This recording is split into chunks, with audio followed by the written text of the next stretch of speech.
السلام علیکم ورحمۃ اللہ وبرکاتہ۔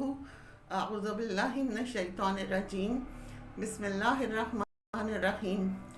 رب اشرح لی صدری ویسر لی امری واحلل عقدۃ من لسانی یفقہوا قولی۔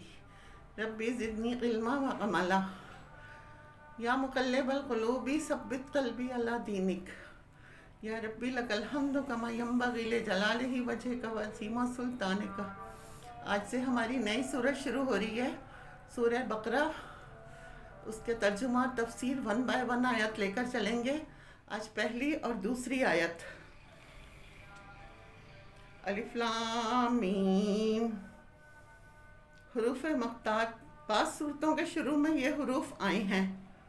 ان کے بارے میں احتیاط کا تقاضا یہ ہے کہ ان کے من مانے مطلب نہ نکالے جائیں اور ان کے بارے میں خاموشی اختیار کی جائے، لیکن یہ یاد رکھیں کہ ان کا پڑھنا باعث اجر ہے۔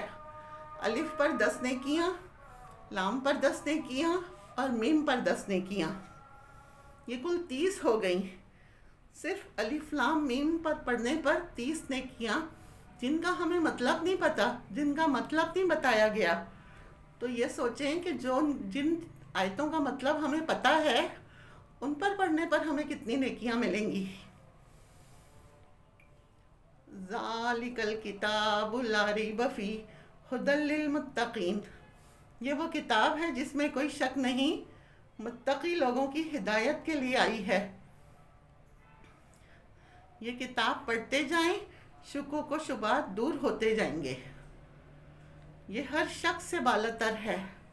اس میں کوئی شک نہیں کہ اس میں متقین لوگوں کے لیے ہدایت آئی ہے۔ اس کتاب کے آنے کا مقصد کیا ہے؟ یہ ہماری ہدایت کے لیے آئی ہے، لیکن ہم نے اس کو صرف پڑھنے والی کتاب بنا لیا ہے۔ صرف ایک حصہ لیتے ہیں کہ برکت حاصل ہو جائے، لیکن اس سے ہدایت نہیں لیتے۔ ہدایت آئے گی تو باقی فائدے خود ساتھ آئیں گے۔ شفا اور سفارش، رحمت، برکت، یہ سب چیزیں تو مل ہی جائیں گی، لیکن اصل حصہ، اصل مقصد کو سامنے رکھنا ہے کہ مجھے یہ سورت، یہ قرآن ہدایت کی غرض سے پڑھنا ہے۔ ہدایت کس کو ملتی ہے؟ تقوی والوں کو ملتی ہے، متقین کو ملتی ہے۔ متقی کون ہوتا ہے؟ متقین کا لفظ تقوی سے ہے۔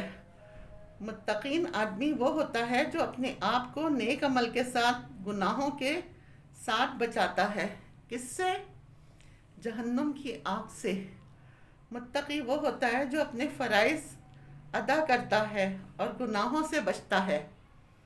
متقی وہ ہوتا ہے جو چھپے اور کھلے اللہ سے ڈرتا ہے۔